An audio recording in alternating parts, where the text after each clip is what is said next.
imprudence, tu m'empêches de terminer mon ouvrage. Oh, le grand malheur. Laure ne sera pas contente. C'est donc à elle que vous le destinez? C'est mon lot, pour la loterie de bienfaisance qu'elle organise. Elle vient le chercher aujourd'hui. Quoi? Nous verrons Mademoiselle Aubertin aujourd'hui? Oui, monsieur, nous la verrons. Et vous me promettez de lui parler? Je te le promets. Toi, de ton côté, cause avec son père. Et si tout se passe comme je le crois, avant 3 semaines, monsieur et madame Blondinet auront l'honneur et la joie de faire part à leurs amis et connaissances du mariage de monsieur Léonce Blondinet, leur fils et beau-fils, avec mademoiselle Laure Aubertin. Oh, que vous êtes bonne. Mais une belle-mère doit être 2 fois bonne pour lutter contre le préjugé. En s'en mariant, il me semble que mon père m'a donné une sœur. Oui, que tout ceci ne vous empêche pas de me craindre et de m'obéir, monsieur. Oui, maman. Madame est servie. Joseph, prévenez mon père. Monsieur est dans son bureau, en train de faire un coup de tête. Un coup de tête? Comment? Il écrit à ses locataires. Il leur annonce qu'il les augmente. Mon père? Augmenter ses locataires? Allons donc, c'est impossible. Lui qui depuis 20 ans n'a jamais pu s'y résoudre. Je l'ai décidé ce matin. Oh, j'ai eu de la peine. Oh, mais ce ne sont pas des locataires, me disait-il. Ce sont des amis. Et c'est 20 ans d'amitié que je vais perdre. Oh, je reconnais bien là son excellent cœur. Le voilà. Eh bien, est-ce fait?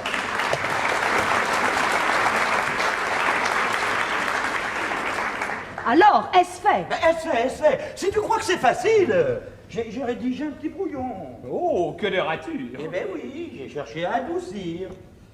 Monsieur a des gens dont on reçoit l'argent depuis 20 ans. Mais, cher monsieur, Oh oui, je vais l'écrire tout de suite parce que je l'oublierai. Cher monsieur. Cher monsieur, croyez bien que c'est le cœur navré que je prends la plume pour vous écrire.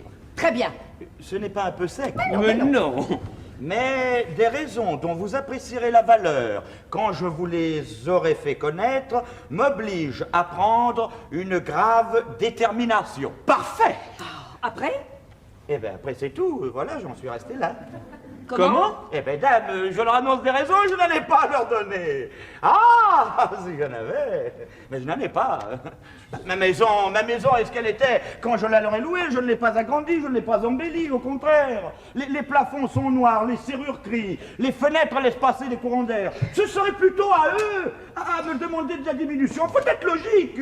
Mais mon ami, sans doute, mais puisque tout augmente. Oh non, c'est méchant, c'est cruel, c'est odieux ce que vous voulez me faire là. Oh, mon père! Allez, n'en parlons plus et viens te mettre à table. Non, je n'ai pas faim. Quand je te donne une pareille lettre à écrire... Mais tu l'écriras plus tard, pour le terme prochain. Ah bah oui, c'est ça. Ça me donnera le temps de chercher des raisons. Enfin, de bonnes. Hein. Si, Anna. Ah, eh ben ça va mieux. Passe-moi dans les radis. À propos, tu sais que mon frère François arrive aujourd'hui d'Elbeuf. J'ai fait préparer sa chambre. Je suis sûr que mon oncle augmente ses locataires, lui. Non, s'il a des raisons, il fait bien. Quand j'ai des... Passe-moi de saucisson. Quand j'ai des raisons, je suis très ferme. Toi? Oui. Ce pauvre père. Oui, je suis même un peu turc.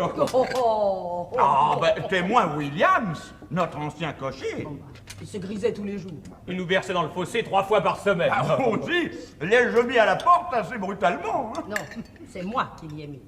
hein oui. Oui. Oui, mais je t'ai dit, je ne veux plus le voir. Qu'il parte.